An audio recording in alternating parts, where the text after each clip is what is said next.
Malam itu sunyi. Di Taman Getsemani, Yesus berlutut dalam doa. Air mata bercampur darah mengalir di wajahnya. Ia tahu penderitaan besar menanti, namun ia memilih taat kepada kehendak Bapa. Bukan kehendakku, melainkan kehendak-Mu yang jadi. Tak lama, cahaya obor datang menembus gelap.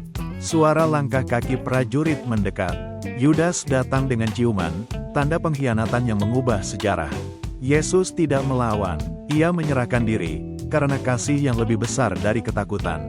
Di hadapan Sanhedrin, para imam besar menuduhnya tanpa alasan. Namun Yesus diam, ia tahu kebenaran tak perlu berteriak. Di hadapan Pilatus, ia diperlakukan seperti penjahat, walau Pilatus sendiri tahu, orang ini tidak bersalah.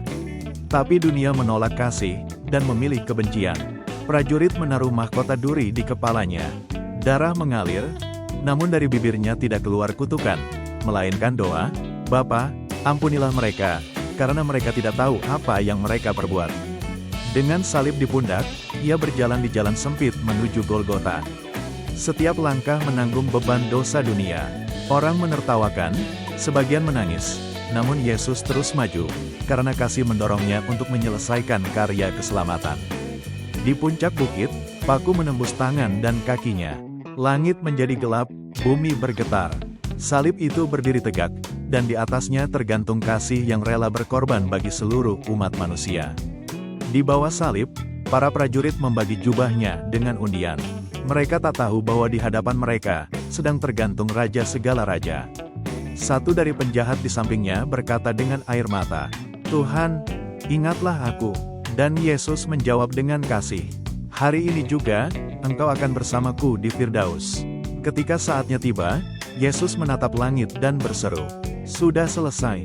Dan ia menyerahkan nyawanya. Langit gelap, tirai bait Allah terbelah dua. Kasih telah menang atas dosa. Namun cerita tidak berakhir di salib. Pada hari ketiga, kubur kosong. Batu terguling, dan malaikat berkata, "Dia tidak ada di sini, ia telah bangkit." Yesus menampakkan diri kepada murid-muridnya, menghapus air mata mereka dengan damai sejahtera.